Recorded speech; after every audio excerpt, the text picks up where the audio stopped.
Shalom. First and foremost, I want to give all honor, praise, and glory to Yahweh, Bahashem, Yahweh Shai, Bahashem, Rakakwadash. Double honor to our apostles, our elder bishops, a great millstone, ever well. Peace and salutations to the hopeful elect, pushing the true doctrine, by the four winds of the earth and all truth and sincerity. I'm Lamar Ariyad from Mississippi Camp. Lord willing, this will be an edifying lesson. And just a quick lesson through the spirit. Basically just going into how, things are only going to get worse. People are only going to crash out more. And chaos is going to continually brew up until it boils over and erupts into panic, outbreaks of violence, and just complete, utter chaos, man. All right? And Jacob's trouble will be in its fullness, in its entirety. Because even though it's Jacob's trouble, as Apostle Tahar always said, it's going to be everybody's trouble. It's going to be Edomite trouble, the heathen trouble, the other nations' trouble. It's going to be complete trouble for everybody in Babylon, man, as well as across the globe, but definitely here in Babylon. The cruel Lord is running things right now by way of being the puppet of the elites. He made a speech, or not a speech, but during an interview regarding the American finance problem. He said he didn't care or don't give no thoughts about the American people's finance troubles. Only thing he's concerned about is getting the weapons of mass destruction, so to speak, from Iran, which is, we know there's a bunch of malarkey, but nevertheless, the whole point is they don't care about you Americans. They send millions of dollars to Ukraine, millions of dollars, billions of dollars to Israel, but you have Americans suffering poverty, suffering from not having food, losing homes, bank accounts done flatline. But this is prophecy, man. Again, that cruel Lord. The Lord is giving the Egyptians under the thumb of a cruel Lord, man. And Neuro is getting busy, man. And you still have ICE rounding up people. Okay? So you got wars, rumors of wars. There's still a war on the citizens of America by way of ICE. There's a psychological war on the people. It's the beginning of that order out of chaos, man. Because they're gonna cause so much confusion, so much civil unrest is going to happen.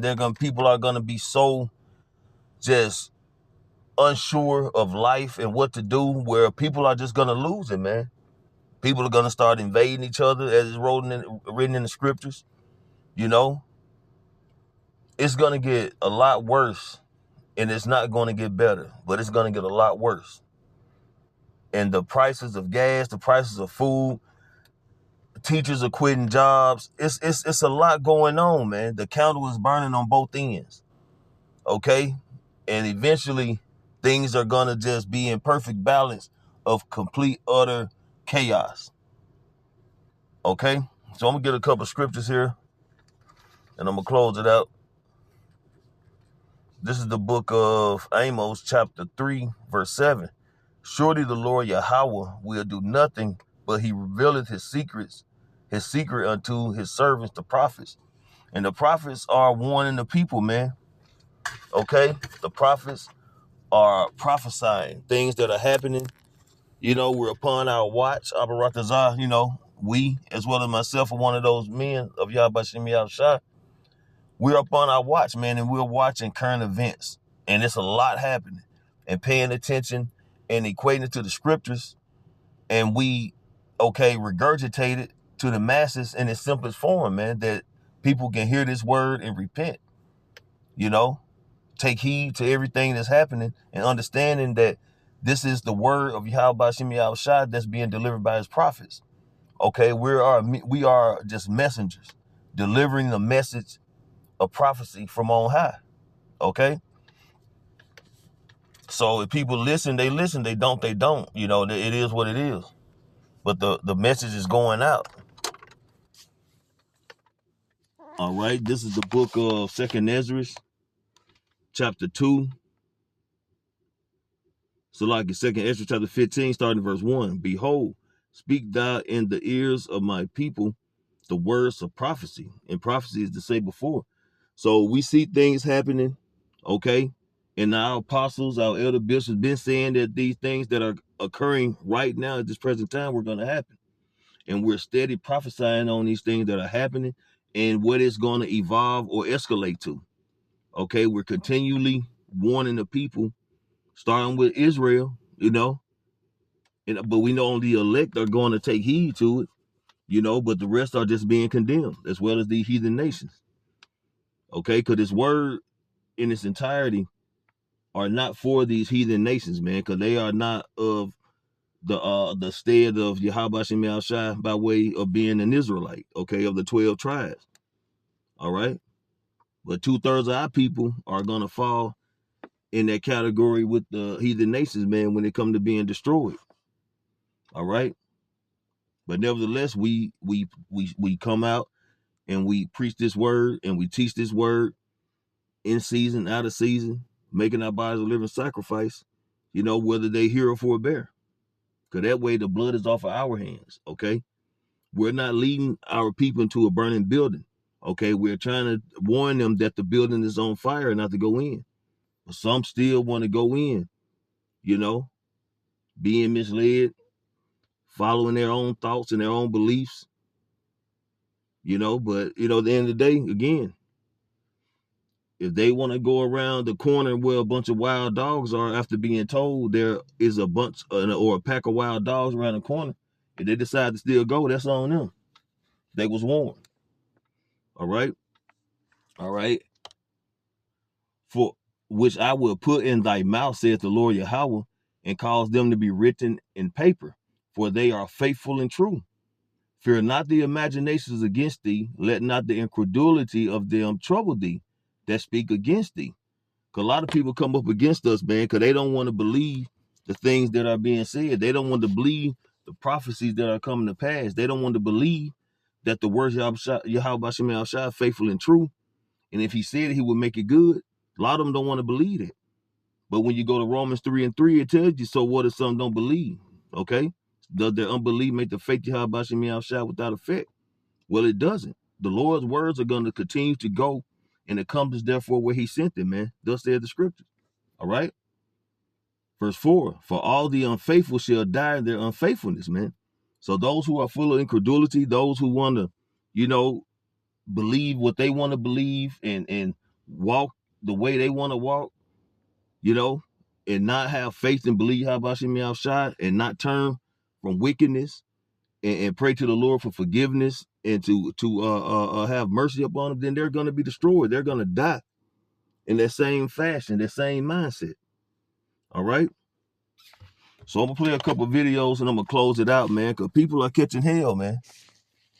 You know, and people are just, you know, ready to end it all. Some of them, man, because the stress and the pressure and the lack of resources, you know, and it's starting to be a burden.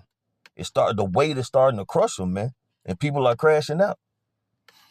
So, Lord willing, again, this was an edifying lesson. I want to give all honor, praise, and glory to Yahweh, Bahashem, Yahweh Shai, Bahashem, Rakah Kodash. Double honor to our apostles, our elder bishops, a great millstone that were well. Peace and salutation to the hopeful elect. Shalom.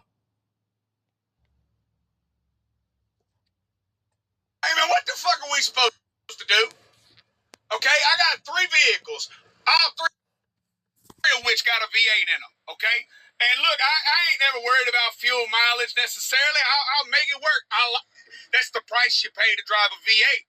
But gas is $4.30 a gallon in my neck of the woods, okay? And that's just for regular gas, okay? That ain't even premium. That's just regular.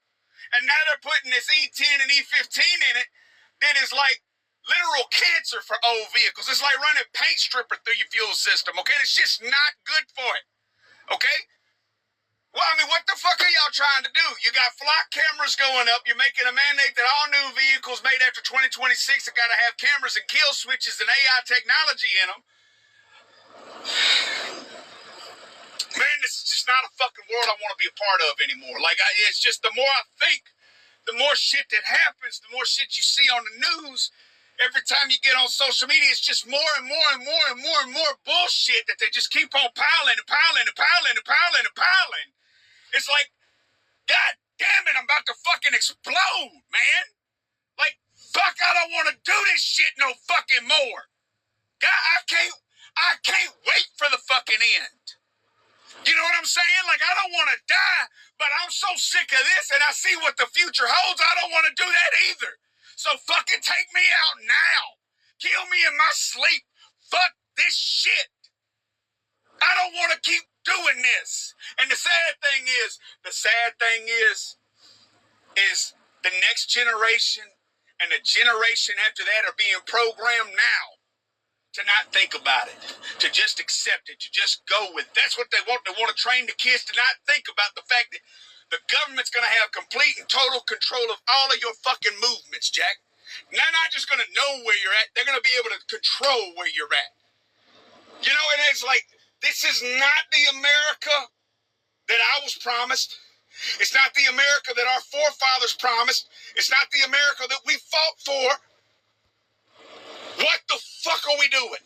I got in the teaching, everybody's talking about how you gotta have classroom management. I manage a classroom. When I got in the classroom, I realized that they don't give us a damn chance to manage the class. They won't let us manage the classroom. And the whole time, we get mismanaged. We got zero authority. Can't say nothing, can't do nothing. The math ain't math. What y'all playing games for? On paper, they tell us what we can do. But when we get in the classroom, all we get is can't. You're a teacher, you can't raise your voice. You can't put a kid out. Can't call home without it turning into a parent conference. That ain't got nothing to do with why you call. If they answer the phone. If the number works. Can't write referrals without it getting redirected. Can't take their phone. That's a fight. You don't even want to try to take their phone these days. They would try to kill you. You can't fail them. You can't even look at them too long without somebody saying we target them, but expect us to walk in the classroom and act like what's happening really ain't happening. They ain't learning, but we gotta act like they learning. Parents don't participate. We gotta act like it's all good. Seem like we fighting a losing battle. A new thing, they want us to build relationships. They big on that. You're a teacher, you gotta build relationships. Translation, they want us to become a therapist, a life coach, security guard, customer service rep, all in 47 minutes. Meanwhile, the students got AirPods. They watch TikTok, eating hot chips at 8:15 in the morning. They cussing like they pay rent. Yet I'm the one getting evaluated. Y'all evaluating the wrong people. Now admin come in with their little tattletale shit. Talking about we notice a lack of classroom control.